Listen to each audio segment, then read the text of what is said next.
Obligatory podcast intro. Hi, hello, and welcome. This is Flipping Pages with Matt and Adam. I'm Matt with my co-host Adam, and this show is where we take all 48 letters of the alphabet, we put them into a cereal box, we both draw a letter, and then pick a comic that begins with that letter. I don't know his, he doesn't know mine. Spoilers ahead for these two comics.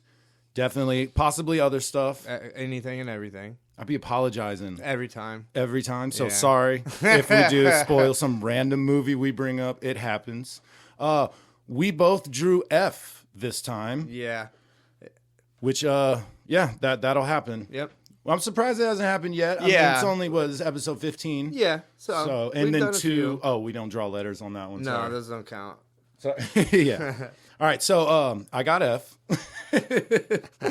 I got one straight fantasy, bro. Yeah, you did that. Straight fantasy. Nice. This is like go hard fantasy world, made up gods, Oh, like deep world, lore and fucking countries, dude, religions, just all types of. Not on some Tolkien shit, but not some George R.R. Martin maybe. Okay, man. All right. Right, the pirate, because he stole Tolkien's R.R. I knew. I've heard you say that before. God damn it. It was on Epic Rap Battles. So I would have claimed that as mine. Okay. But I love that joke. It's pretty great. It's good. All right, so I got it's called From Daya, Daya. Okay. And that's the world. Oh, This- gotcha. the world. So this is called From Daya Powerless. So powerless. Oh, okay. I hope it counts. From Daya. They're all so real quick. There's multiple books in this series.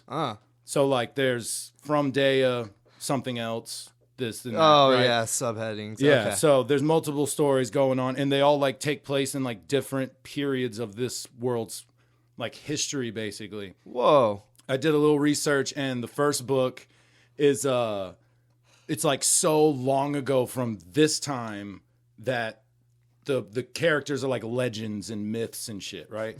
They don't even believe that they're real. They're like children's books.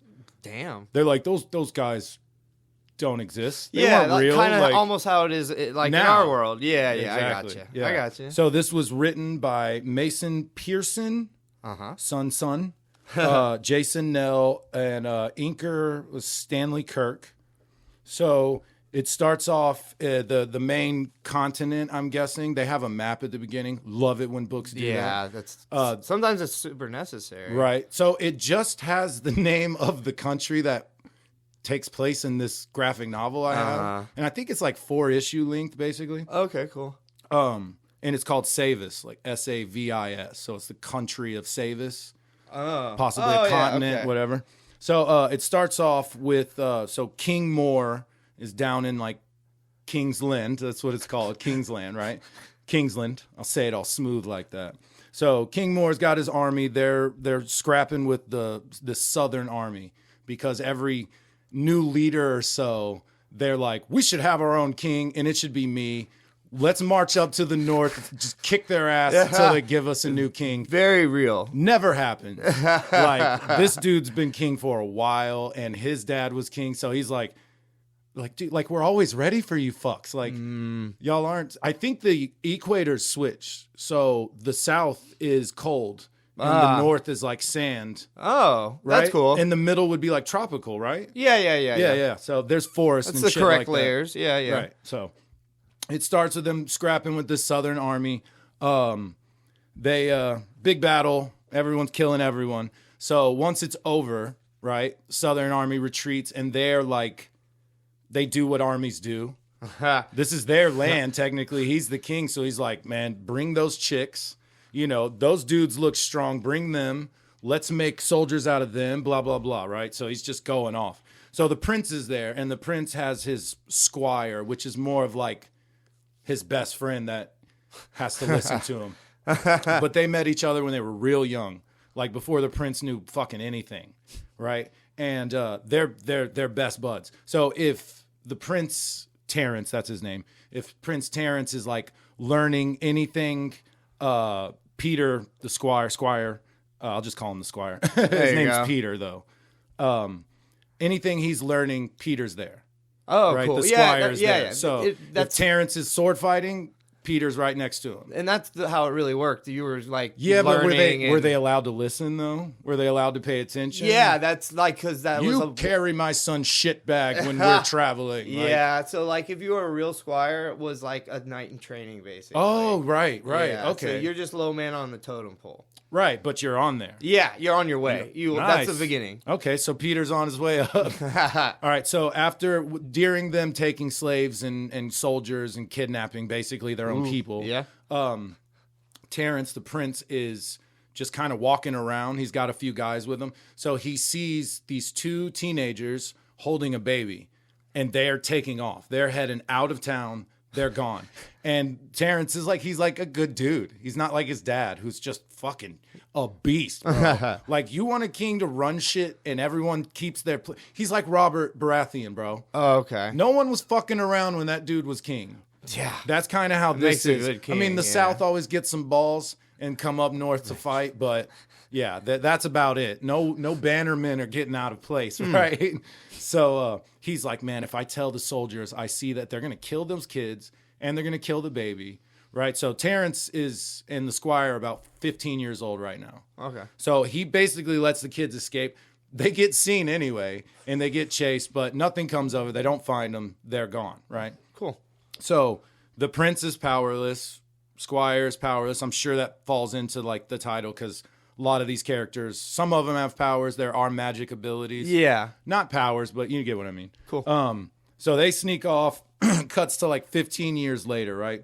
King is way older now. Prince is like basically getting ready to like, he's singing his Simba song, like, and it's going to be great to be king. Yeah. But he's learned a lot, right? He's not such a little bitch anymore. He's pretty raw, like, takes care of shit. More respect than fear when it comes to him. Smart, yeah. And they know Peter, the squire, is probably going to be the right hand, basically. Yeah. He's going to be right next to him, advisor, whatever they call it in this world. Yeah. So this 15 years later, it picks up with these 3 elves, and now their names are Shell, Ran, and Rye. Shell and Ran are 2 females, and then Rye is a dude. Now, they do have powers. I'll just tell you now. Shell is super agile. Like bow and arrow, daggers, jumping off trees, just like almost invisible. Like kind of what you would think. Exactly, right? So, but Rye, the dude, he has rock skin. So that fool just, it just rocks. Nice. Can't really hurt him with arrows. If you want to chip at him with a sword, it's going to take a while. So he's pretty dope, man. And then the Rand, the youngest one, she turns invisible. Okay. Which, her power's pretty cool. Anything she touches will turn invisible. Ooh. So if she's holding her rock brother's hand, you got a giant invisible rock monster. Yeah, you could combo that. Yeah, it's pretty cool. I didn't spoil anything. They just bring it up. It's just something. They talk about it. It's something cool you needed to have. They might do it later. Maybe like once, but it's not a big deal. I just thought it was really dope to explain how her power works. Yeah, right? hell yeah. So they're in the woods in Savis. They had left their elven country because they have like civil war as well, but it's more like ancient China where this guy's like, fuck this dude, and this dude's like, well, I'll join you, we can kill him. Like, everyone's just beefing. Feudal style kinda. Feudal, dude. Yeah, everyone's beefing. So they like, let's get out of here. So they go out there. They're basically like, there's a village here that takes in elves. And like, that's where the elves go to live, basically. So anyway, they get surrounded by a group of like soldiers from Kingsland, right? And they're like, there's 2 rogue wizards around here. We've been sent here to investigate. Oh, shit. Very dangerous. We need y'all to stay with us, but kind of hang back, do your elven shit, right?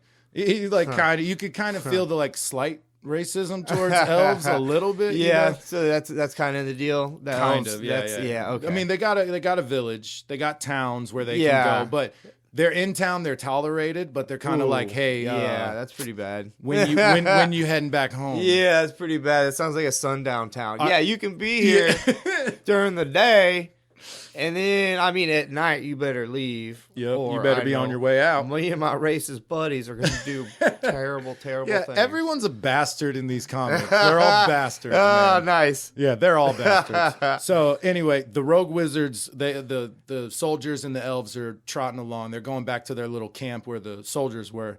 Rogue wizards are there, bro. Now these dudes are Nice. fucking beast. Yeah. No one around can handle these dudes power wise. So one guy is like telekinesis, and I mean like the soldiers fucking notch loose a bunch of arrows, and he just holds his hands up and just stops. That's like just- 30 arrows, turns them around, opens his hand, and they're just. Nice. He's a monster. The other guy has like a yellow energy coming out of him when he uses his power. He makes a bow and arrow as well, out of nothing. He Out of holds the his energy or hands whatever? like Yeah, so nice. energy, right? Nice. So they kill everyone. The 3 elves get invisible and hide because they're like, we don't even know these dudes. Like, nah, we're not doing that. So they sneak away. Now it's cutting to a wizard school, basically like a magic learning school. Oh, okay. Yeah. There's a bunch of them everywhere in this country. It's a normal thing. Yeah, normal Okay. thing. So we're focused on this kid named Bryden.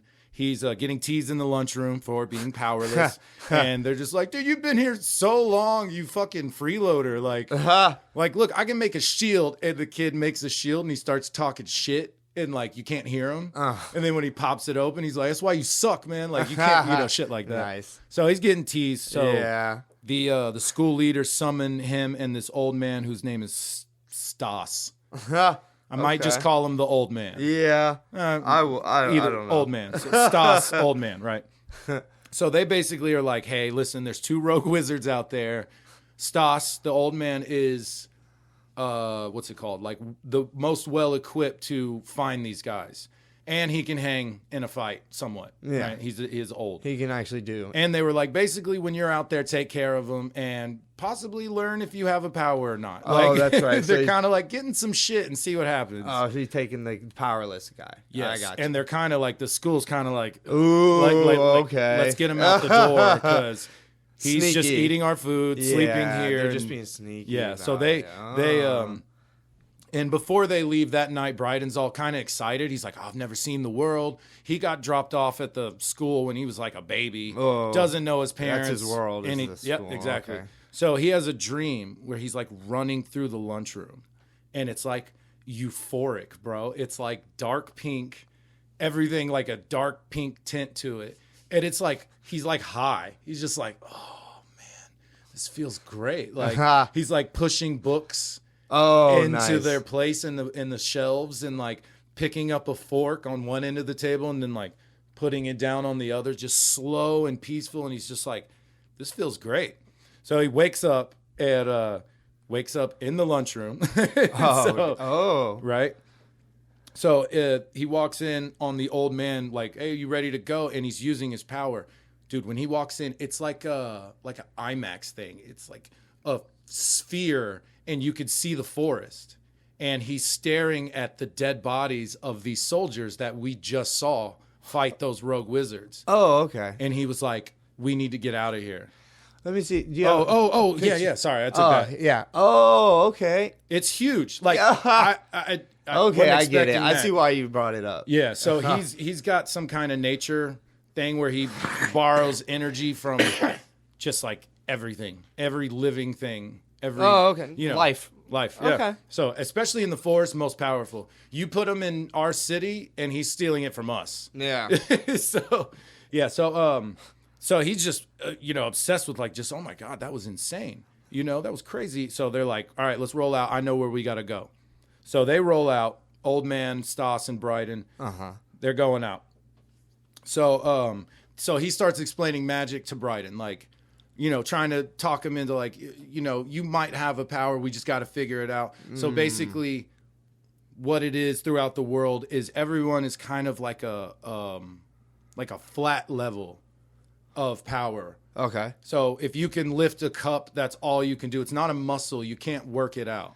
Now, eventually you can, but you have to go to school. And there's these elders, the school leaders, right? Yeah. These are the only dudes throughout the country that know this like crazy spell that will make The someone secrets, basically. upgrade. And then they like, it's an upgrade. It's like like a Nice. game where you Yeah, go in, okay. and they're like, blah, blah, blah, blah, and then you're floating and you're like, damn, I'm more powerful now. So where you could lift a cup, now you can lift something way heavier. Oh, okay. I Right? get So it. there's a cap to this.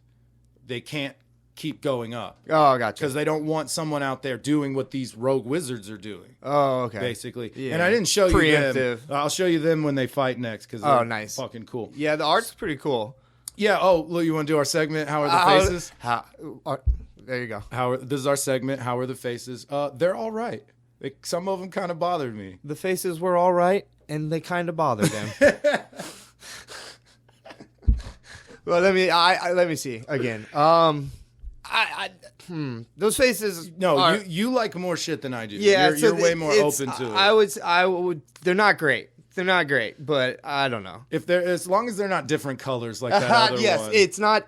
Here, let me look at a different one. You can tell who each other is. Like if you see them, That's you're like, the important part. Yeah. Okay. But I still kind of. They're just whatever. not. It's a taste. It's a matter of taste, not right. like ability. Yeah, I gotcha. So old school elders have to upgrade you and get your XP up and all right. that shit. Okay. So yada yada yada. They meet the elves. They talk about the elves wanting to go to the school because they're like, we've never heard of this. We're on our way to this village, and then the old man is like, yo, I'm kind of up there. Like, I'm an elder. That's like, me. I can holler at them. If you help us. Oh, nice, smart. You've just fought these guys. I know where they're going. We need backup. It's just me and this little powerless brat back here. Yeah. So, I can get y'all rooms at the school. Ooh. You would be the first elves admitted, and it'll be a big deal. Like, you'd have free food, and if it doesn't work out, go to your village. Okay. Fuck off, whatever. Right. So, yada, yada, yada. A lot of this book is now them, like, getting to know each other. There's two parts I wanted to talk about before I kind of get to the end here. So, I mean, like I said, it's a huge country, continent, whatever. Oh, yeah. it is. It's a full, huge. Like Game of Thrones, it's going to take you a few seasons to get somewhere. Yeah. You know what I mean? It's got real scale to it, It for does. sure. Because they don't get far at all. Like If when they're you walking, see them, look, when you walk, they hold walk on. everywhere. I think right? I took a picture of the map. Nice. Nope, I'm a liar. I I did not. Why didn't I do that? That would have been smart. Yeah. Fucking idiot. All right. Anyway, so they're all seeing their country for the first time in their life. Lots of relationship building. You get to know the elves a little better, blah, blah, blah. Their world sucks. Brighton's like, I was a baby, dropped on my world sucks. And the old man's like, y'all don't know, my world sucks because of this. And, shit like that. So one significant part, Brighton has another dream at the little camp in the forest they're having. Right. Now he's doing the same thing. He's running through the forest again. Touching leaves, man, just like basically It's from the scene high. earlier. It's the same kind of scene. He's just as running earlier. through the Okay. woods high. Yeah. Just like, So it sounds amazing. it's cool. So basically the next morning they're walking, They're walking and one of the elves, Rye, is like, hey man, I saw something weird last night. Did y'all see this? And he's like, it looked like a, what did they call them? Like Nemos? Nems? Nims or Nemos. They weren't important, so I didn't take any pictures. They're like the spirits of the trees and the forest. We never do enough research, that's for sure. Yeah, that's true. So anyway, he's like, it might have been one of them. And then they start talking, and they're like, Bryden was like, I had a dream. I was, running through the woods and and they kind of figure out, like, the old man's like, yeah, y'all don't see it? Like, that wasn't a dream, Bryden. That was you. Yeah. So Finally. the next couple of pages are him kind of trying to figure out. So what they figure out, this is fucking dope. He has time field distortion, which is kind of what the old man says. Time. So he can slow down time within a bubble.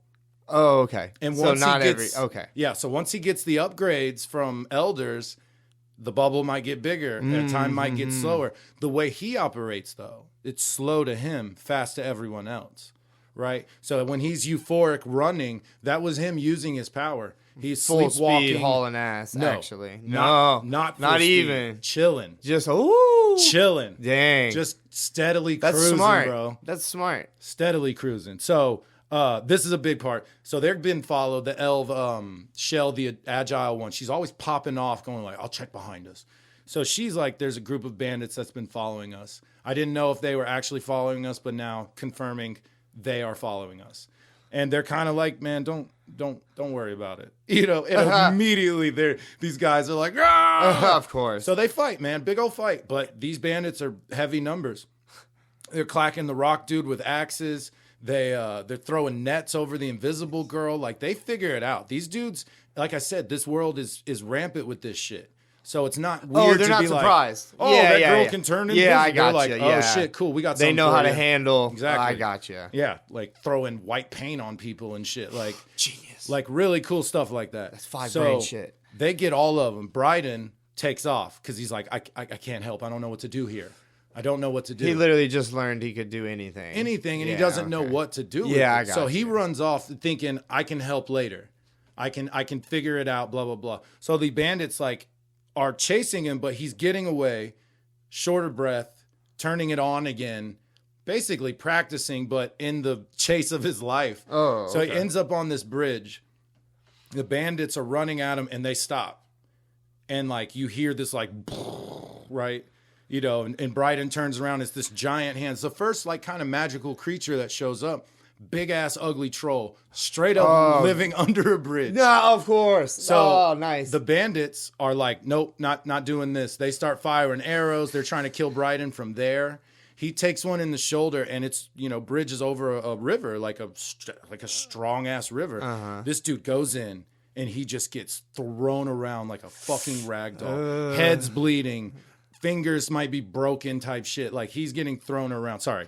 Fingers are broken. Like he's got Definitely. broken pinky and ring finger, and then I think the other hand is just broken. Like, so he's really messed up. I feel his pain. He's just floating at the bottom of this waterfall. He makes it down. He's floating face down, and he gets saved. And then it cuts to like when he wakes up.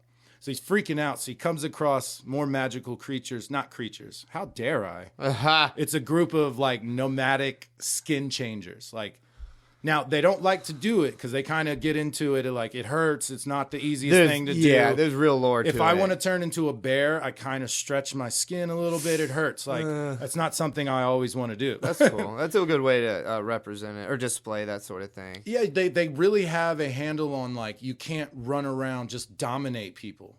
Yeah, there's a level playing field. Yeah, I mean, not gotcha. when it comes to powerless people, magicless people, but the bandits were fine.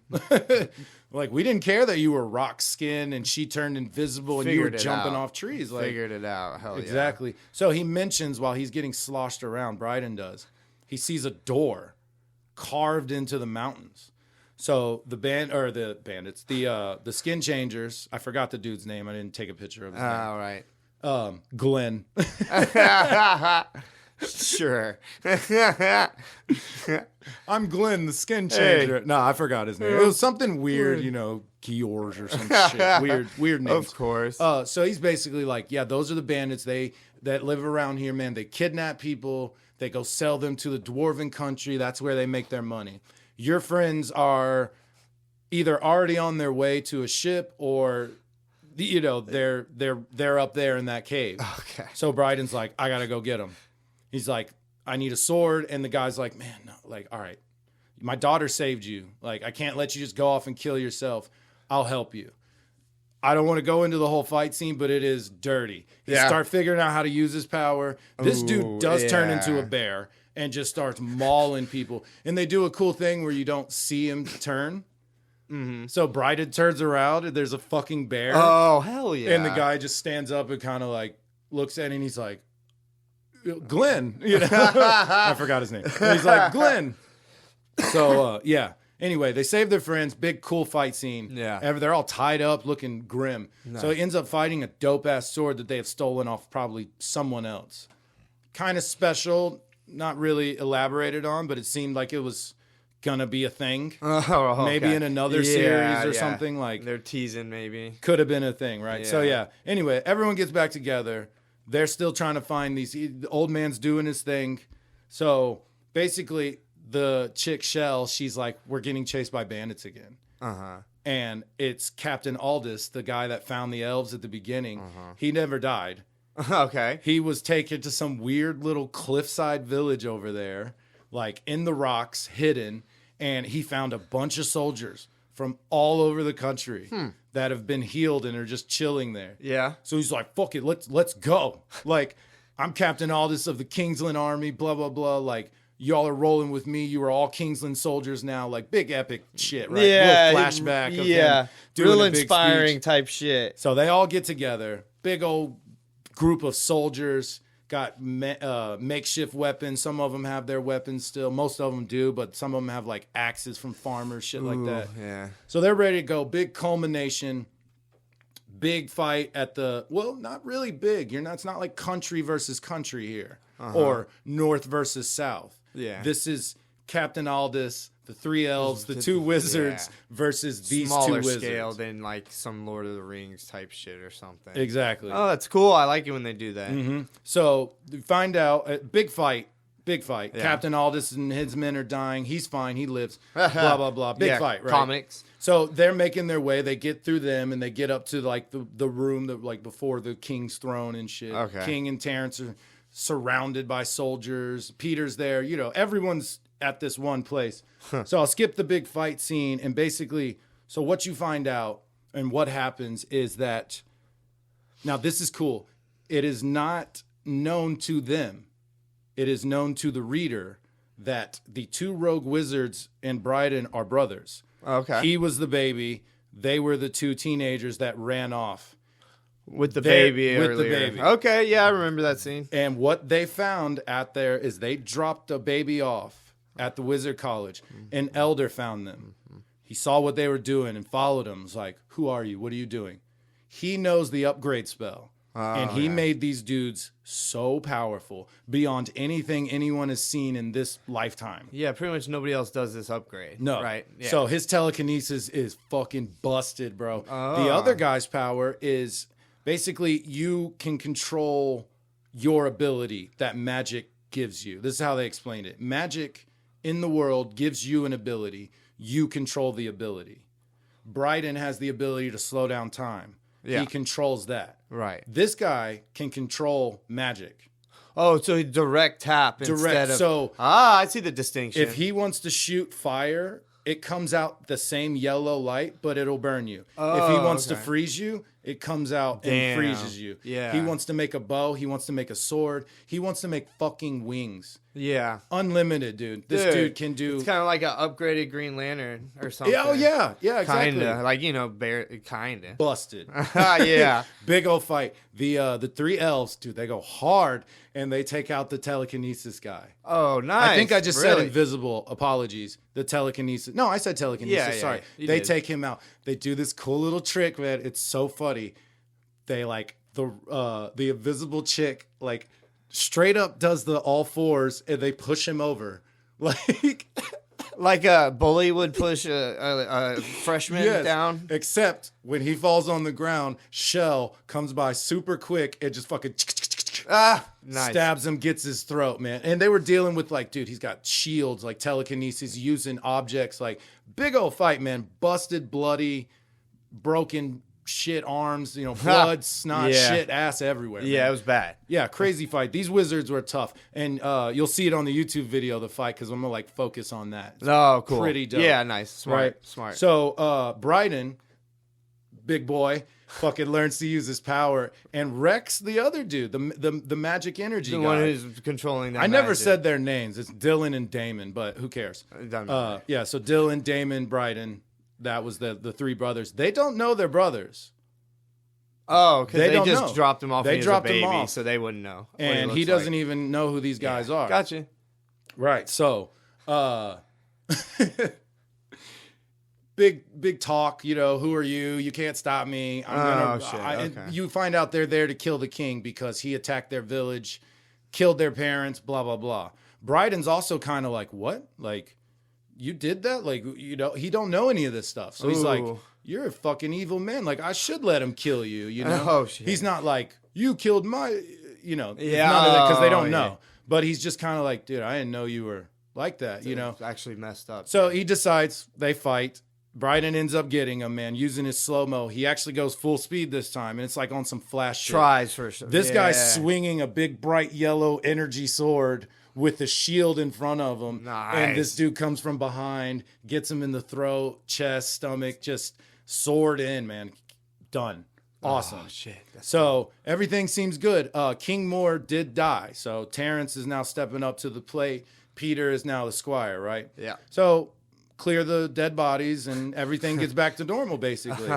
Bryden's like the 3 elves and Bryden are there. Everyone's like, there's 3 elves standing by the king. What is because that's happening? not a yeah. Like, they saved him. They're like, what? They saved the prince, not, Yeah, not the yeah, king. yeah. But fuck that old bastard. You know? So Terrence is like, yo, I'm gonna honor all these dudes. Blah blah blah.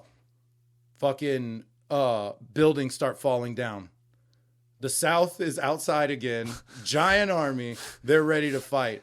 Out of nowhere, right in front of all these people. The old man, he's also there. He didn't fight too much. He's old, you know, and he doesn't have fighting spells like skills or anything. It's not what he does. So you hear the army.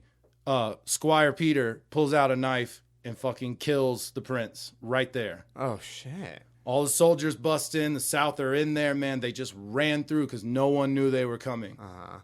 They run through. Prince Terrence takes the elves and Bryden away. Like, they're just confused. What's going on? And he's like, this is for the same fucking reason that those wizards did it. Like, you came to my village, you killed my family and my friends, and then you took me in, started teaching me, and like, dude was pissed. He's like, nah, enough of this. It wasn't fun. He's like, your fucking squire. Yeah. He's like, I may have looked like we were best friends, but I fucking hated you the whole every time. second of being with you. Ugh. Right? So Prince Terrence is dead. The Moore line is done. No heir, out, done. He's probably gay for Peter, honestly, because he didn't have a wife. So very well could have been. You know, he was crushed when it happened. Yeah. So elves get taken away. They're like, this shit is crazy. Bryden, man, looking stoic, looking like fucking Batman, looking like, I got this. Like, I got this. Prince Terrence is there with his army. He's making all these decrees like, I'm king of the north. I will give the south a king, and we will rule together as a fucking dynamic duo. And then Eddie gets his fucking throat slit, and no one saw a thing because Bryden was chilling in the crowd, turned it on, slit his throat, and it was over. Dude. And then he rolls out, and they kind of like have a little thing where the elves get to go to the school because they saved the fucking prince. Like a wrap up on. Yeah, basically. And then Bryden's like, I don't want to go back to school. Like, this is what I'm going to do. He's like, if I hear of some nonsense, nice. I'm going to go put it in check. And that's what, basically like an avenging fucking spirit that's going to roll around the countries, taking care of the evil men type shit. Nice. So, really dope. Thought it was awesome. Yeah, dude. Really cool ending. I normally falls apart in fantasy when it's like, I was this guy and I was this guy. Oh, but yeah. I thought it was all cool. I like the way the magic worked. No, it seemed like it flowed really well. It seemed pretty cool. I thought it was badass. Yeah, dude. And it was, I didn't even say it was Elder Comics. Yeah. And came out in 2016. 2016. Cool. Yeah, so the art, like, that's probably why it was It looks like that. Yeah, a little bit, probably. Okay. I got you. Faces were all right. Like you said, I could tell. Yeah, at least you could friggin' And the tell. art was cool. I separate the art from, Faces the art can be all right directly. while Yeah. faces be fucked up a little bit. Yeah, I know what you mean. But it was good, man. If y'all find it out there, grab that shit. Sounds like a pickup. Oh, yeah. All right. Friggin' double F. So, Double F. Yeah, so, I'm usually over at Half Price looking at their graphic novel shelf. Bro, they better sponsor us one day with how many times you fucking mention them. They're awesome in every way, shape, they and are. form. It's dope. And I'm happy to give them any. They still have Press. CDs, DVDs, Yes. and records. Yes. They have VHSs if they're fancy. Oh, that's they don't just cool. have like Beethoven VHS. It's like the dog movie? the dog movie, yeah. Yeah, dude, I love that movie. They have The Last Dawn. Oh my god. Mario Puzo. Yeah, what the It was a double VHS. Really? Super fancy. Dope cover. I don't know if it was a good movie. Oh, My okay. bad. I'll stop. Okay. So like I said, They are dope though. Half price. Yes, Half Price. I'm always looking in the graphic novel section. They have a reasonably sized comic book selection, like individual issues too. Mm-hmm. So I'm looking in F. I see Fantastic Four. I see some there was some Image one that had an F. There was a couple choices, but I'm like bugging. None of them jump out at me. Oh, you had one of those. None of them are jumping out at me, dude. I've had a few weeks like that. So like I just keep looking at them all, and like I said, it's not like I'm like flipping reading a bunch of pages. Yeah, you're not previewing them each. Barely. Yeah, I'm just kind of like getting a first impression. Do you read the backs? I do usually. Yeah. Okay, that's a good enough. I to do be like, that. oh hell yeah, this. Yeah, I do that, and then I open to a middle page because the cover art is definitely not always the same art. That's very inside. true. So I just try to see what kind of art it is first.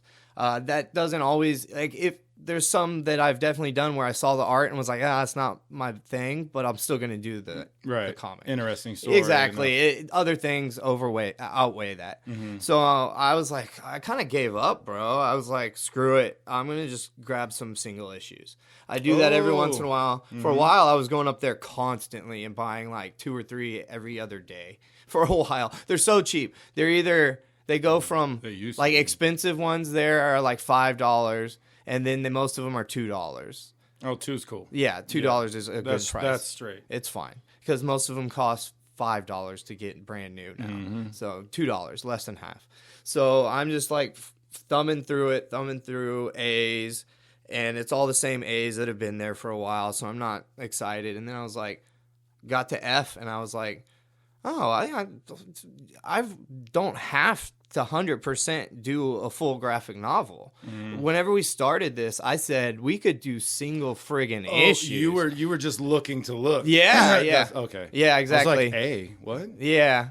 But yeah, no, there's nothing. We have no rule against that. Like, yeah, exactly. If the story continues, if it's only 2 issues, whatever 3 it issues, is, yeah. exactly. So you got enough info to fucking talk sir. About it. If you want to break down every panel in a comic, you have something to talk about. Because they're like 10 pages. I think it's 18 is a normal. Man, I will slap you. I always do that. You always say something, and I'm instantly like, no, you're wrong. No, that's normally how it goes. Though. Yeah. I talk out my ass a lot. Right. So I'm flipping through F's, and I see a sick cover. It's like 3 military guys wearing like cool, like kind of sci-fi-ish military gear. Oh yeah, okay. We went straight for our absolute likes. Yeah, on this one. we are easy people to read. We're all into that. We know what we like. That's for sure. And so it was just very bold. The colors in it were dope.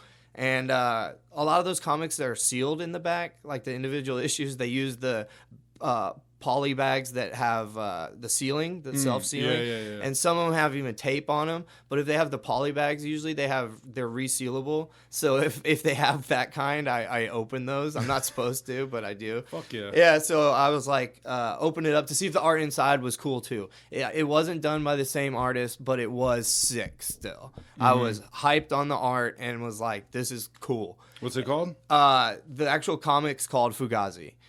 So I'm looking at this issue, and I look up in the corner, and I'm like, well, what company is this? This is like got to be like Dark Horse or something, you know what I mean? And I look, and I see a symbol I hadn't seen before. I was, what the hell is this? It had a 3 in it, whatever. And I said Third Coast. Oh. And I was like, oh, what? That's got to be local. I never heard of that or anything. So that was me under my impression up until I did my research and found out, no. Illinois. What? Illinois, yeah. Really? Yeah, I have no Y'all idea. know we're from Houston, and they call it the Third Coast. The whole area, like this whole part of Texas and even Louisiana. Oh, the Gulf, right? Yeah. So big, huge area, but I was like, yeah, it's got to be like Louisiana at the least or something, you know? Illinois, bro. That's comic books for you. So I got kind of hyped because like I said at the time, I was like, oh, this is another local. So I'm like, I'm gonna buy this. This is cool. So I put it to the side and I start flipping, and like a couple comics later, the next issue of Fugazi was there. So it was like issue 1 and then issue 2. And I kept flipping through the rest of the Fs trying to find the rest. I was like, oh, let there be a third or fourth. Right. Whatever. I didn't know how far it went, but the art was dope. And I was like, I'm going to do it. I made it. At that time, I decided, so I'm going to do this fucking comic. So I bought both of them. They were both $2, so I paid $4. Amazing deal. Thank you. Half Price Books. Please sponsor us. Please. I've got a few for like $149 online before. Really? The small comic companies. Yeah. Because like I'll go to their website sometimes and they'll be cheaper direct. than freaking Google or truly direct. Amazon or whatever. Yeah. You know what's crazy? Just when that you mentioned that, I found like I think it was actually Amazon just had insane deals on books if you kept looking through their list. And the used. Yeah, that's what I mean. It would be like used for 2 cents. Yeah, like, there was X-Men Extreme, the whole like #1 omnibus of it. So like the whole like a lot. It was a big thick book, and it was pre-owned, and I think it was like $7. Damn, and that's then, crazy. Like I have Prime, so like it would have been $39, $49.99. Oh, no, yeah. So I think now the big omnibuses are like I don't know, $60. I don't know anymore. I don't buy full price anymore, so I have no idea. So I'm like, hell yeah, I'm getting this comic. I get #1, I get #2. That was it? You didn't find any more? No, there was nothing else. No, I even flipped through the other letters. I was see like, if someone placed it. Yeah, see if someone fucked up. No, I went all the way through. They even have the drawers down at the bottom, and yeah. I pulled everything out. Yeah. So I was like, all right, cool. The actual comic, Fugazi. When I looked up the company, they had a few other comics that I'd never heard of either. Yeah. I don't even know if that company's still around anymore. Oh yeah, it could be. Like I said, I gave up. When did instantly. this come out?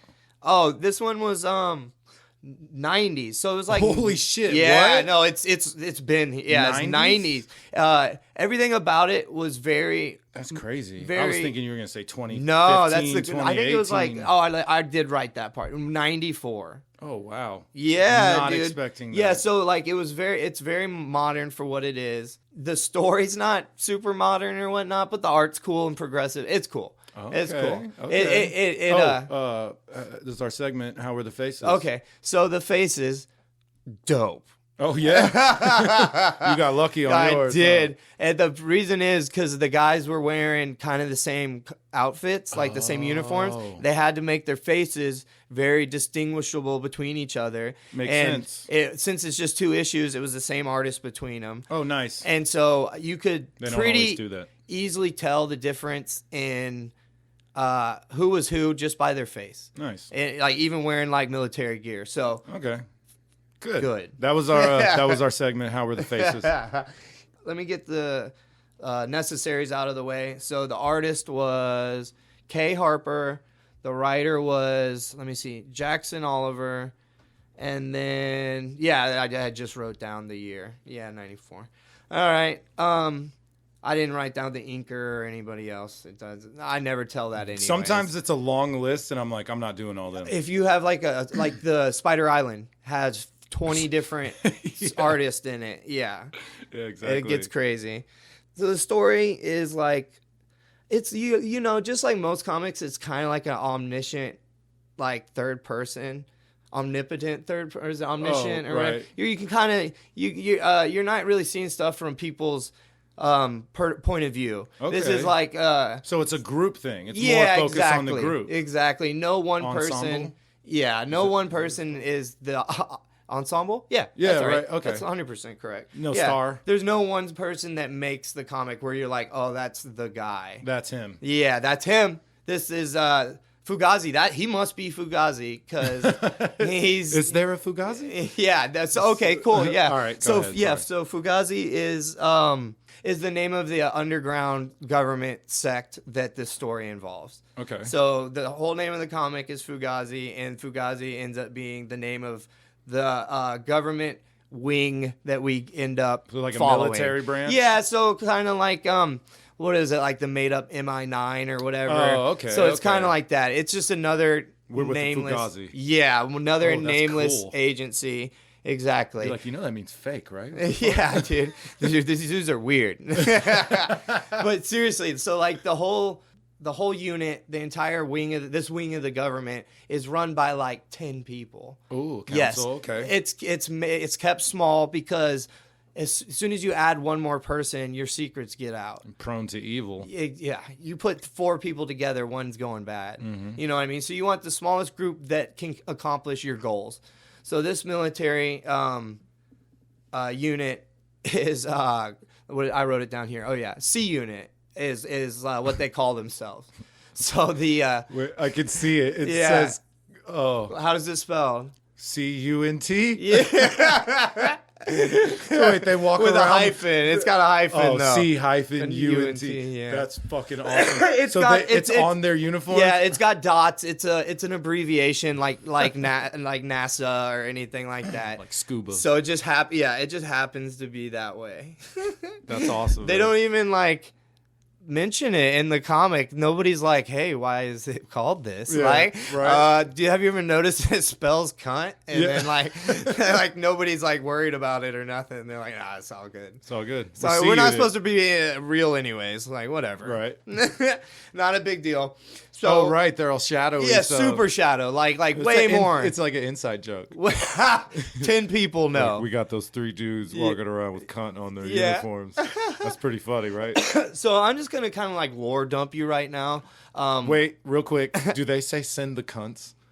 You say they don't mention it, but like... I think something like that does happen. So maybe that is a reference to... Yeah, that might be a joke, actually, now that I'm thinking that. Nice. Oh, nice, dude. So I'm going to just kind of like lore dump you right now. Okay. A lot of this information, not a lot of this, a little bit of this information actually didn't come straight out of the comic. It was due to my research into the comic. Yeah. I was joking about turning off after Illinois, but it was quick. I did a few more minutes. Here we go. It gets crazy quick. So this government agency is in control of an extremely advanced satellite. The satellite gets shown here. Look, it's a whole page. Mm-hmm. Yeah, I was looking at it. Yeah, it's sick. So it's a giant friggin' satellite that was made a long time ago. It was made like during the beginning of the original satellite frame was made at like the beginning of the space race secretly. Okay. It was designed to be. So these guys been around. It used to be like just a regular wing of the government. And then whenever further along in this satellite's life, it changed into an ultra secret. I'll get to it. Okay. So the satellite gets made like space race, and it was designed to be an orbital weapons platform. Was its original design. Mm-hmm. They call it rods from God, and it's a giant metal telephone pole sized piece of metal, like titanium or something crazy, and they would aim it over wherever they want to hit, and they would release it, and just from gravity alone, the impact and the impact was so great that it would equal like small yield atomic weapons and whatnot. Okay, that's cool. So that was its original purpose. It literally never did that one time. Once. Not once did they end up using this thing. Like, want to use the rods? Not yet. The way that it was supposed to. They realized, and this was a very bad thing to overlook. You have to get those giant metal rods into space first. You have to get and then back out of the fucking crater you probably just caused. Yep. Yeah. Ooh, that's a lot of overhead right there. Yeah, even in this world that's got like it seems to have a slightly advanced technology. Even in that world, they can't. They can't do it. So it never ends up dropping any rods from God, which would have been an epic. I would have loved to have seen that. It just kind of sits as a skeleton for a few years, and then I think it was part of a joint between NASA and the CIA, I believe. I didn't write it down. Doesn't matter.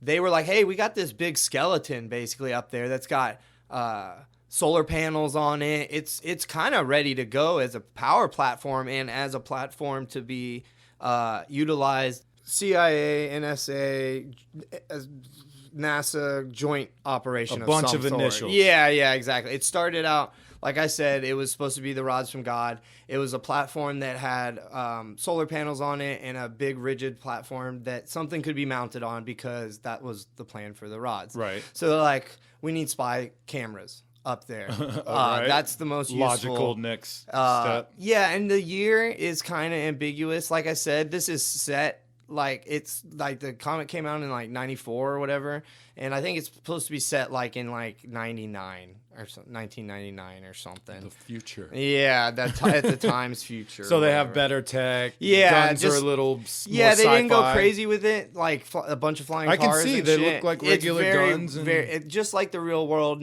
The major things haven't changed. Okay. Everything small changes. Right. The major things, the look of everyday life is usually cars look a little weird. Roughly the same.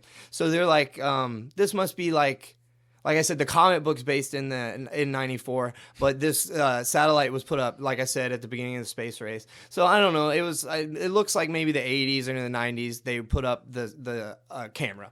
Because it's a lot cheaper to send a camera up than friggin' send giant metal poles into space. Right. So they were able to afford it, and they were trying to keep it secret because the point of it was no one know that they had this spy satellite. Right.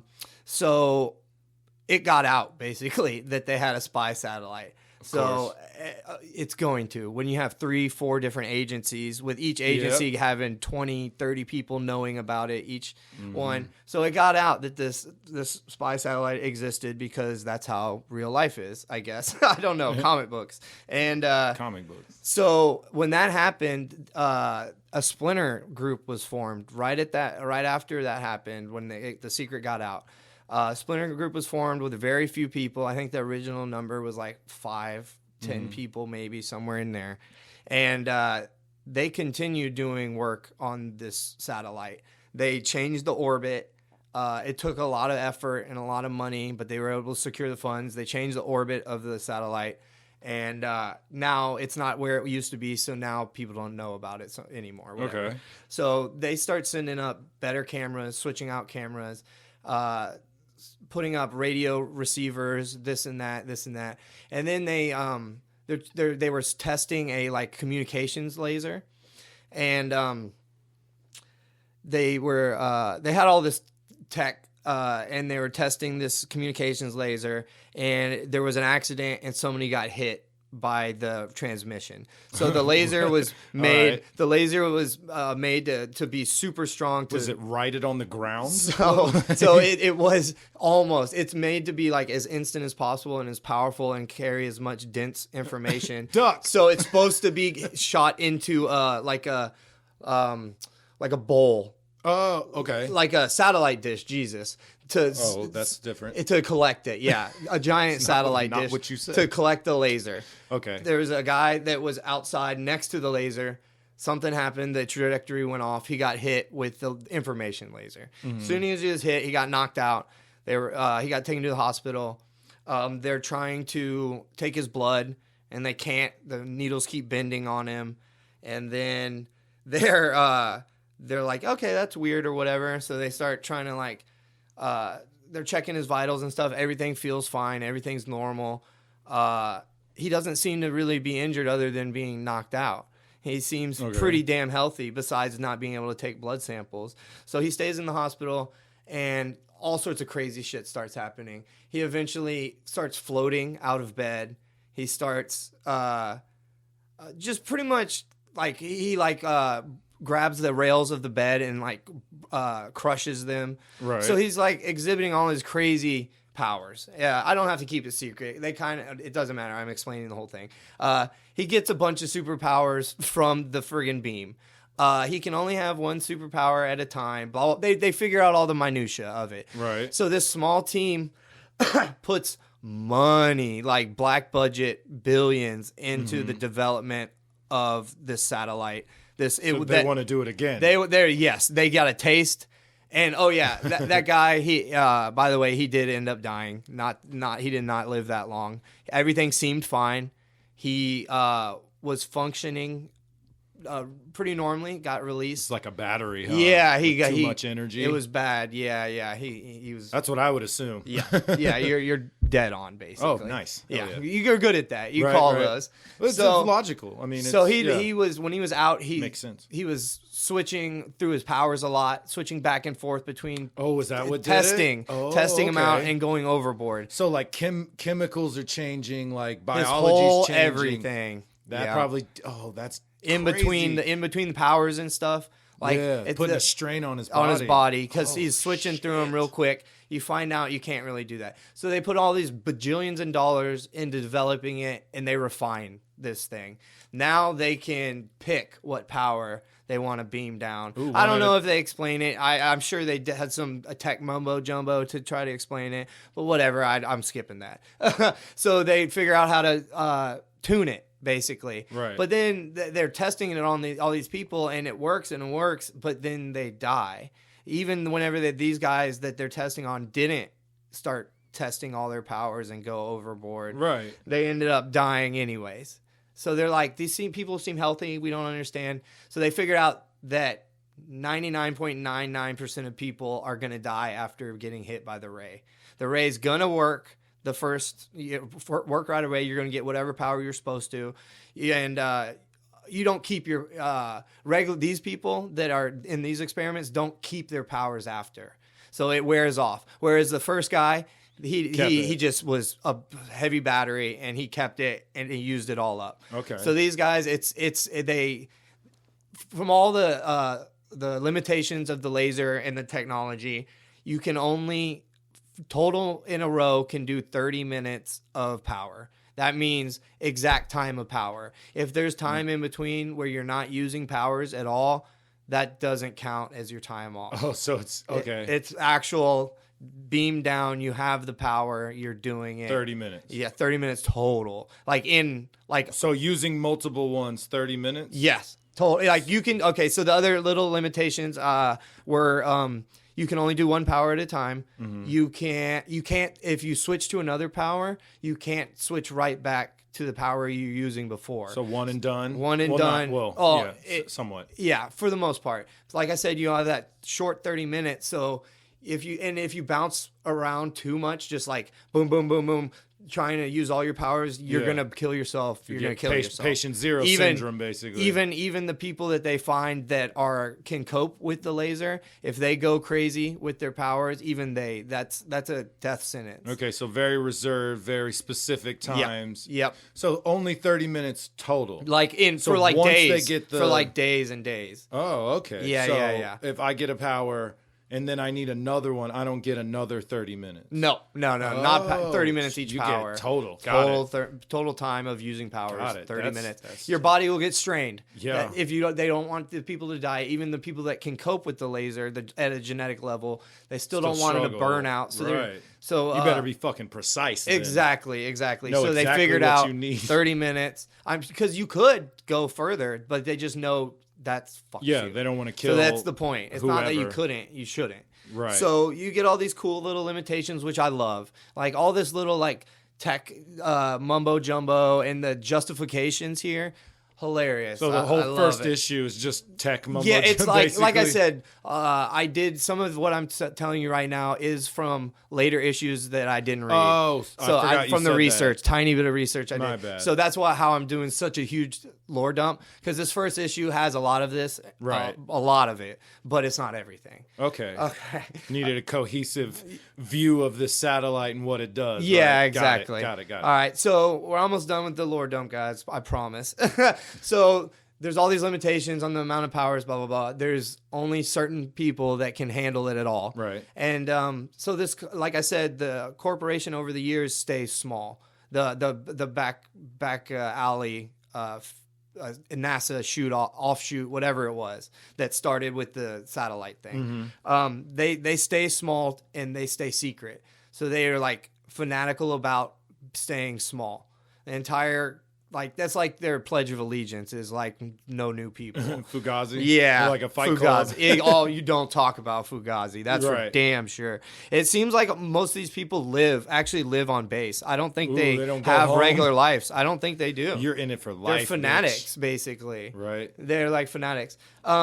So we hop down, like when the first real scene in the comic book, we hop down and we get a shot of what the base looks like now in the 90s or whatever. So you've only got two people in there. You have a general, and then you have an AI robot discussing finding the new recruits is what they're doing. Mm-hmm. So the AI robot looks 99% human, with like different eyes and a very strange way of moving.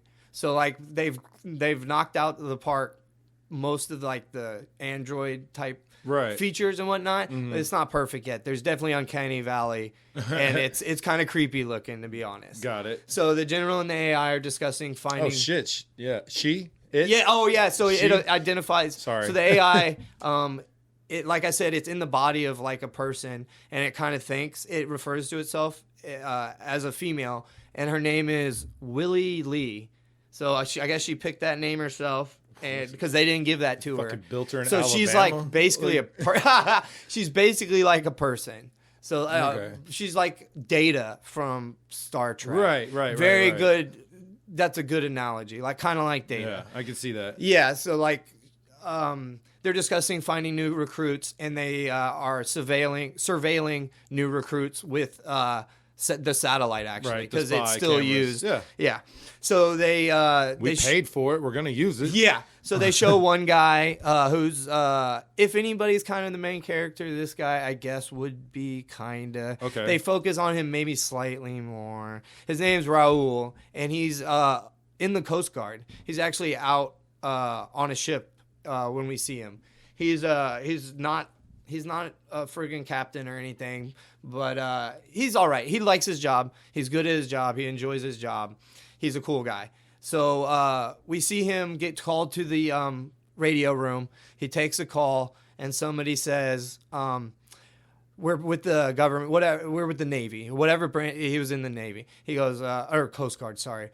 We're in the Navy, and we want you to join the Navy, and we want to recruit you and give you money and this and that and this and that. So he's like, oh, that's weird. And they're like, we're going to come pick you up in like a helicopter, like in a couple hours. And he's like, okay, but it sounds all legit. He got it through the radio room. Right. So they show him hop on the helicopter. Then they show the next character. His name's Prim, and he's a very chubby mall security guard. He's not Paul Blart or like a super mall cop, but he is a little overzealous in his job. Okay. I would say he just kind of more like Observe and Report. I was going to say that. Yeah, so kind of like Observe and Report style. He was pretty hardcore about his job. Yeah, exactly. He took it serious, but he wasn't annoying about it, basically. Okay, so somewhere in between them. Yeah, exactly. So we see him, and he gets called into the office, and he takes a call saying, hey, we're the police, because he'd been trying to join the police for a little while. Right. So he gets a call saying, "Hey, you're actually getting recruited to the police. Come downtown, whatever, to our recruitment office or whatever." And he's like, "Hell yeah, dude, this is awesome." And he's like, "Wait, like I haven't like reapplied. Like they told me no recently." And then I didn't reapply. Like, what's going on? So he actually kind of started. There was a mistake with your weight. Yeah, basically. So then we hop to another character, and his name is Albert, and he is in a psych ward. He is in like good choice. He is in the. What was his name? Sorry, Albert. Okay. Yeah. So he's in a psych ward, and if people don't know, like the psych wards you see like in movies and TV, that's not really what a psych ward looks like most of the time. But this place looks like that. There's padded walls. It's nasty and gray. Right. It's like not just a regular psych ward, like a dangerous people psych ward. I would guess. Our character Albert is mumbling to himself some math shit. Talking about poems that he read when he was a kid, just kind of babbling. And as he's babbling, he hears a noise outside, somebody walking up to his door, and a note slipped under his door. And he goes over eventually and reads it. He's scared that it's some sort of trick or whatever. He doesn't know. This hasn't happened before. So he picks up the note, and it says, hug the door right now for the next 30 seconds or something to that effect. And so he sits there for like 5-10 seconds, kind of just thinking and like rocking and kind of contemplating, standing in the middle of the room still. And then he stepped over and literally hugged the door. And a few seconds later, his wall explodes. And a straight up like This is so this company is so small, they don't have any like military police or anything of their own.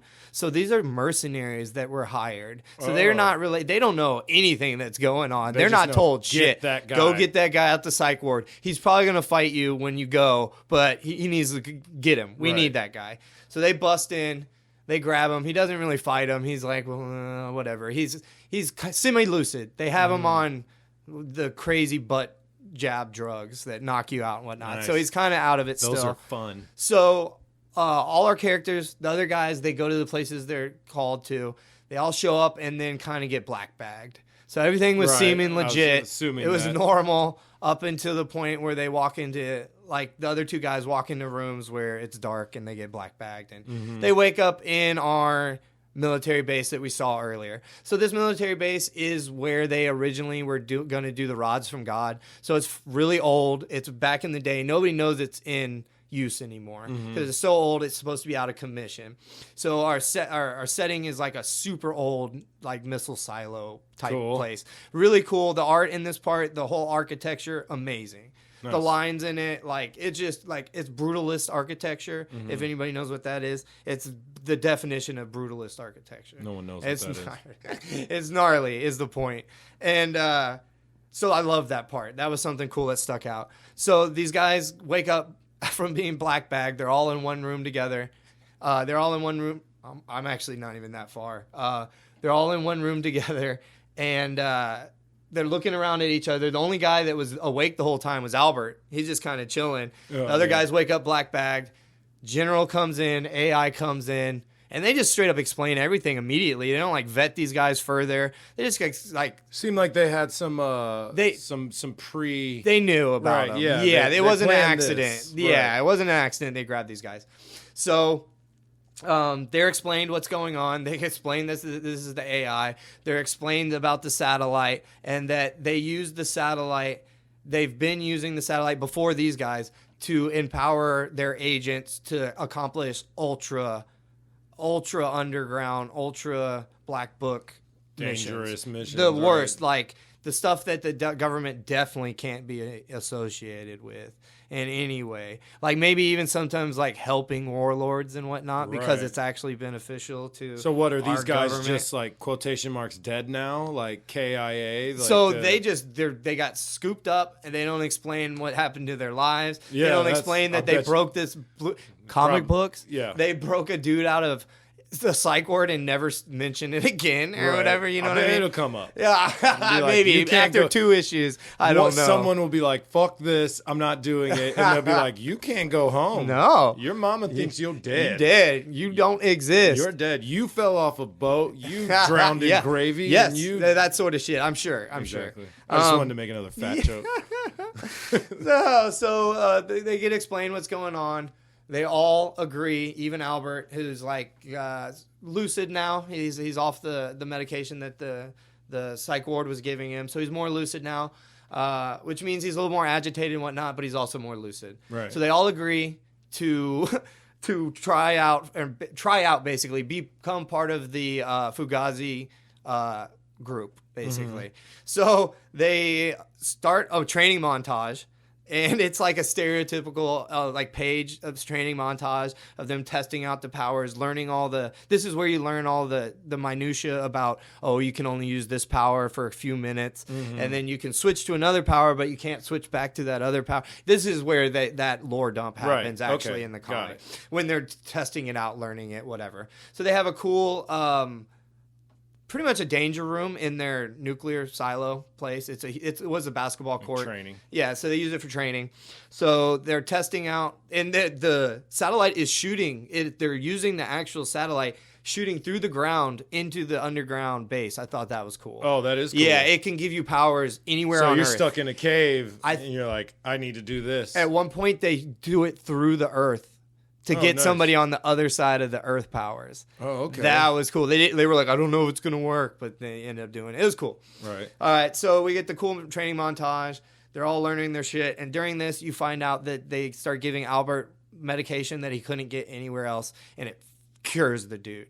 As long as he takes this medication, He has no schizophrenia, none of his issues that he was dealing with before. I hope he doesn't lose his medicine in future issues. Yeah, I'm sure that has nothing to do with that future. Probably won't happen. No, they didn't bring it up for no reason. No, that won't happen. So, he ends up being the smartest one. He's like the brainiac of the group. Yeah, he was muttering math problems. Yeah, exactly. Only nerds do that. Super brainiac type guy.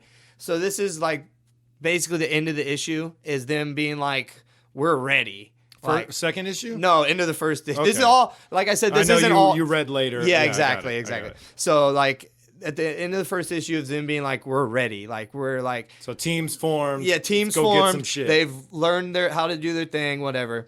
So they're like kept in the dark about a lot of stuff. Right. Kind of So point and go. They tell them what the mission is. And that they need to grab a it's literally like a super hard drive. So just like terabytes and tera. Yeah, exactly, 90s. Floppy disk. Yeah, it was whatever. Maybe it wasn't even called a hard. Didn't write it down. I don't remember. They have to go get basically a hard drive, and they're told nothing about it, just that it's worth them going in and doing this. That's important, whatever. So they get Halo dropped. I don't know if you know that. This high altitude, low opening. Yep. So they come out of a plane, and as they come down, they start picking their powers. And Prim, the chubby security guard guy, he ends up choosing flying. So he pops his chute when he gets low, and he's just gliding, and he's Overwatch. So like that's what they practice with everybody trying all the different positions. He was best Overwatch, so they put him Overwatch to tell him what's going on, tell him if bad guys are coming, whatever. Right. So they sneak up. They use one of them uses their invisibility power, sneaks all the way up, and then at the door uses matter creation to create a bunch of acid. Okay, real quick. Sorry. Yeah, let's go. Yeah. How many powers do they have? So there's like I think I didn't write them all down. Unlimited? Yeah. So what do you mean? How many times or no? Like they just a long list of. So there's like we got plant growing if you no. That. So there's like 6 or 7. Oh, okay. So it's like all the stuff I mentioned earlier with our guy. Plus I didn't say the matter creation, which is really cool. This one lets you shoot healing. mayonnaise out I of your didn't say finger. that one. He actually had that's one of the powers too. So they sneak up, invisible, use their matter creation and make acid, sneak in the door, and then so the two guys we got Albert and Raul going actually into the base, switching between their powers, speed to run around super fast and check most of the area. Strength to open doors that are locked. Nice. And like I said, like you can keep switching. But you just can't take a toll. I was about to ask, how are they looking? You can't just go straight back to the same power is like the most important one. That one's like super important. That'll drain you immediately if you go to the same exact power with only one power between. You're not even supposed to go back to it for a while. Right. Like in your 30-minute time period. You're really supposed to wait. You can do it, but you're injuring. Like I said earlier, you injure yourself the more you use it, whatever. So they're going inside. They're using all these cool powers really cleverly, like strength here. Seems planned out. Speed here. Yeah, they did a lot of training. So they get in there, and they finally find the hard drive. They use their strength and whatnot, bust open some stuff, and they start leaving. And as they're leaving, an alarm goes off. And they haven't seen any personnel. They haven't seen anything. They've seen cameras everywhere, but they haven't seen any personnel. So like this was like too easy, whatever type of situation. So as they're leaving, alarm goes off, and they hear the most craziest noise you've ever heard. It's like 80 baboons. I don't know if you've ever heard a baboon, but like baboons make some scary fucking noises. Yeah, dude. I swear it's because they have the longer face and it like makes a different noise or something. So what comes out of the friggin' word work, what we learn are these are like cybernetically enhanced baboons, but not with giant, not like a mech or anything. We get a little chip in its brain to help control it and make it smarter. But you also get metal teeth implanted and metal nails on feet and hands. Let me see them. Yeah. Oh, yeah. Look at this one. Oh shit, that's no, awesome. they made him look mean, bro. Dude, that's I'll have it in the YouTube video. They cool look as mean. hell. So like, yeah, their teeth are That's metal. fucking terrifying, bro. I would be running, dude. I'd be like, give me speed so I could get the fuck out. One is bad enough. One. You have a machine. I don't give a fuck. Nuh-uh. No, You see the metal teeth or what? You know what I mean? Like that's, anything. That's terrifying. So the baboons roll up, and they also have extra organs implanted from other animals to pump in extra hormones and make them stronger for short periods of time. Blah, blah, blah. They're upgraded, but they're not a giant mechanical monkey. Right, they right, still right. basically are just a monkey with small upgrades here and there. So it's... Aren't they apes? No. They're baboons monkeys? are monkeys. Nice. Okay, Yeah. good. They are carrying guns. These are not just baboons by themselves. They're baboons carrying AKs. They're carrying M60s. They got like old grease guns and shit, like Dude. World War II guns. Like they have an eclectic gathering of weapons. That's for damn sure. It looks cool. It's like what a pirate crew. Well, you would think like a pirate crew. They all have something different. Right. None of them have the same shit. Nobody has the same caliber. Their logistics are terrible. I wonder where these guns came from. Yeah. Possibly dead bodies. So this fight is dope. You know how I was talking in Deadly Class about how dope that one fight was? Yeah. This fight is as good as that fight. It is Nice. amazing. Okay. So we get our guys starting to run out of powers to switch back to. Because if you use them all, whatever, like I said, you can eventually start using them again safely, but you're not supposed to. You're supposed to have those gaps or whatever. So they start running out of powers a little bit, and they're like not doing great. They're holding their own, but there's 80 friggin' baboons. They're decimating.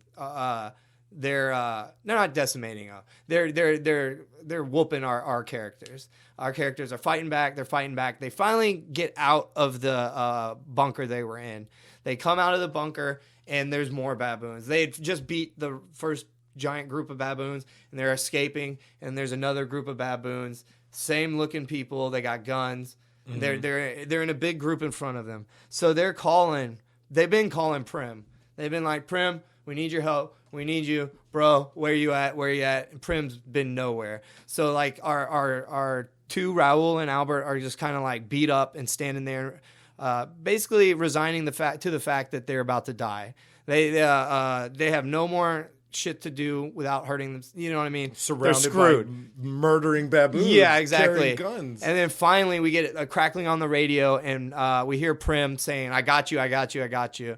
And they're like, where is he? Where is he? And then they look up, and very reminiscent of our rods from God, Prim went invulnerable very high in the air, like on the edge of space, basically. He went right above the baboons to the edge of space, turned invulnerable, and then fell with just gravity pulling him all the way down like a rocket. And he landed right in the middle of all the baboons, and they spray just limbs and eyeballs let me see that. and chunks of fur. Check it.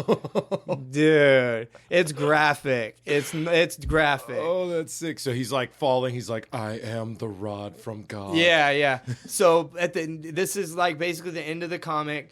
They get picked up by a drone. It's the 90s, but they had it doesn't look exactly like our drones, right, but it is a friggin' unmanned drone, basically a drone, and it looks kind of like a quadcopter. It's not quite the same. It's got two whatever. It's cool. It's very futuristic for the time, that's for sure.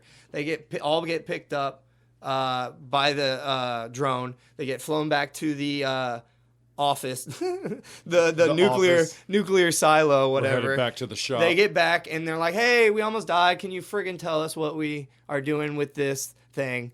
And he goes, "All right, so I haven't been completely truthful with you. We had a partner in the past who's gone rogue. I was waiting on this. Yeah, he's gone rogue. He runs that outfit you just went up against with the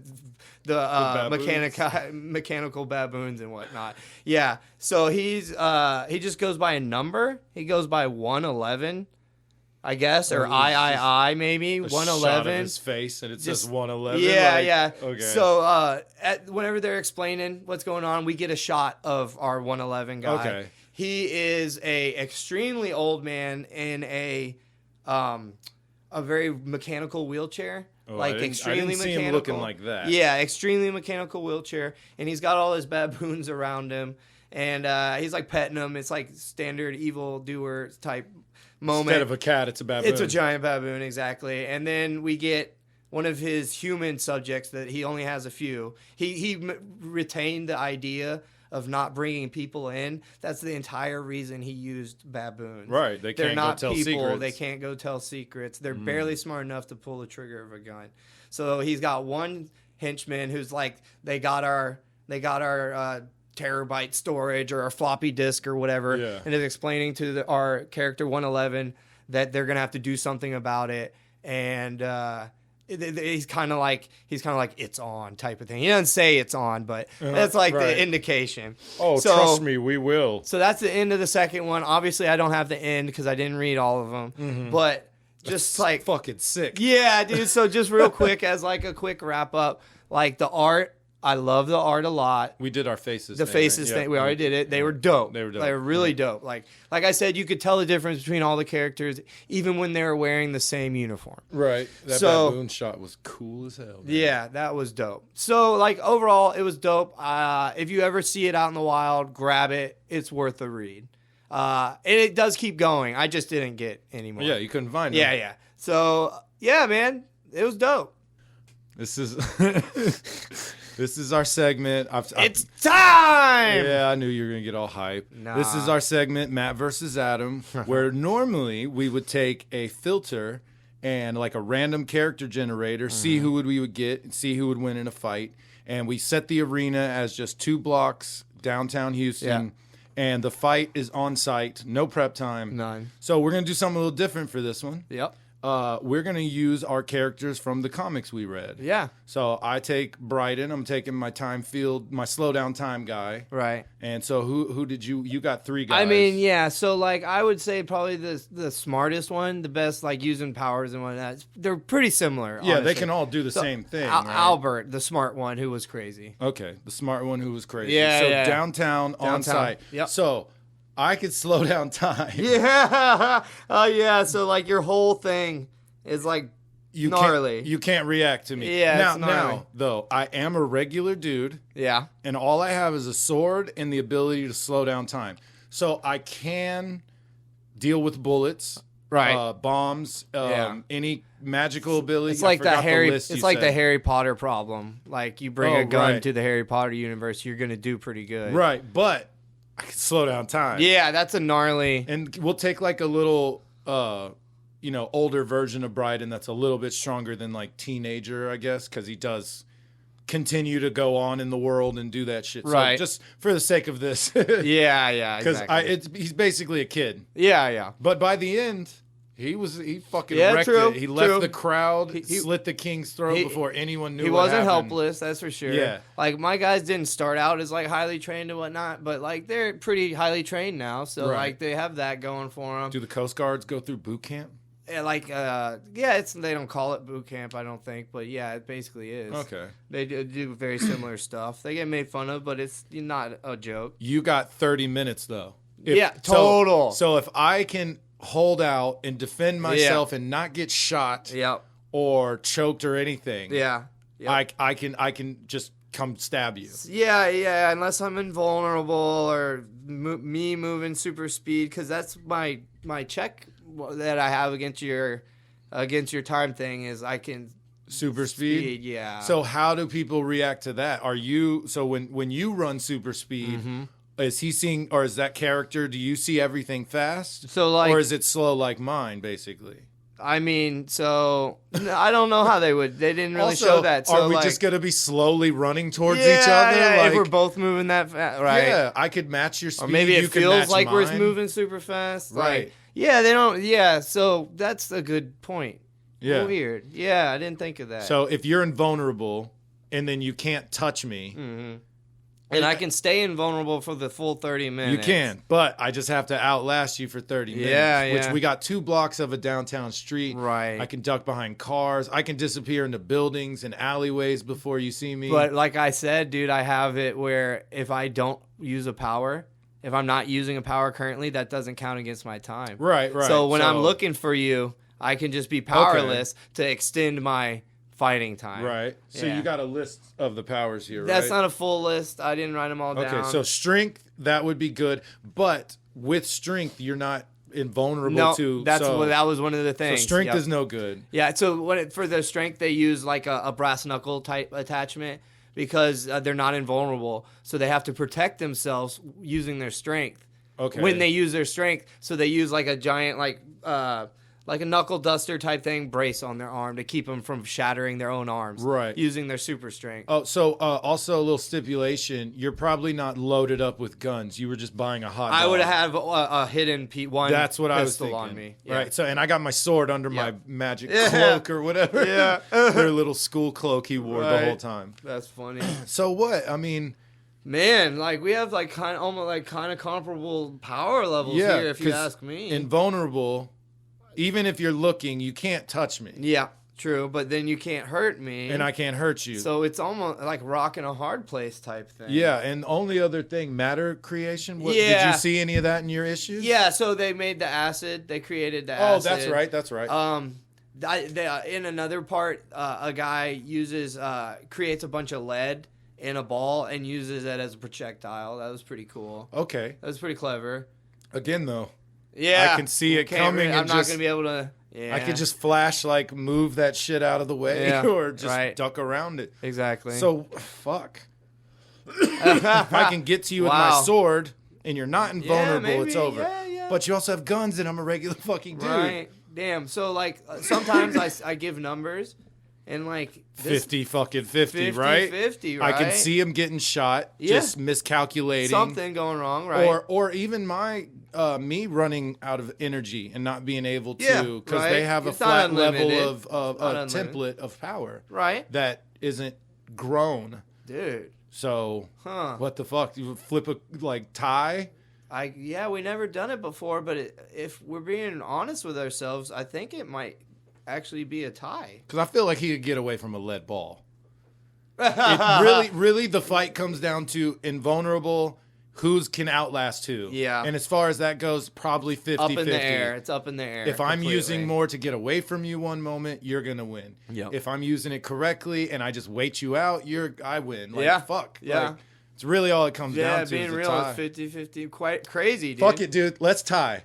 I'm cool with that. That's what we're gonna have to do. Because normally I feel all right giving you the win when it's logical. I'm fighting it now. That's what I was about to say. There's definitely been times where you let me swing it. Not let me, but we're very agreeable. Yeah, the Naruto Aizen one. I kind of regretted that after. I'm like, I think Aizen would have won. Yeah. But you're very fair about it. That's for sure. But no, logically, when I'm thinking about it, I'm like, to me in my head, it feels like he could hang and they could outlast each other. And like you said, 50-50, we're killing each other half the time. Right. So tie it. Fuck it. That's right.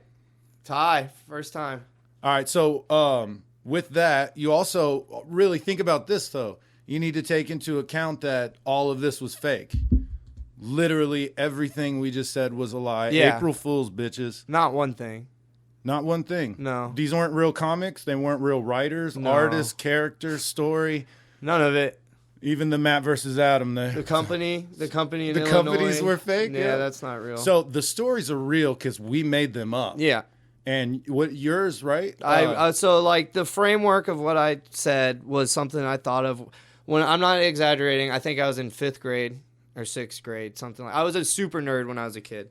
I was reading comics as soon as I could read. That was like one of the first things I read. So I was making up stories, drawing little characters here and there. So it was just a little part of that framework I thought of when I was like in 5th grade. Yours is dope, man. Yeah. I would like to see a movie. I want to see the baboons. So like when I was younger, I didn't worry about using cliches and stuff. I actually like embraced it really heavy. And nowadays I would probably be really wary of using a lot of cliches. But I think it's good to not worry about that stuff. No, it's not. It's not necessary. I made mine up when I ran out of fantasy things to watch. I remember. Because after a certain number of good movies and shows, it really falls downhill in quality. Yeah. So I was like, and I originally started with a Western because I watched a movie and was like, that sucked. I'm going to make my own. Yeah, I remember. And I created You're going to say what movie it was? Nah. I don't remember. I do. What is it? It was it 3:10 to Yuma? No, I just don't like that movie. Oh, okay. It was High Plains Drifter. That's what it was? I really? watched it and I was like, that sucked. Oh, wow. That was dumb. I was like, I'm going to make a Wasted raw-ass version of my potential, version. Yeah. Yeah, and then, like I said, I ran out of fantasy stuff, so I created an actual fantasy universe. Yeah, he put some work into it for real. A map. I have, so everything I explained in my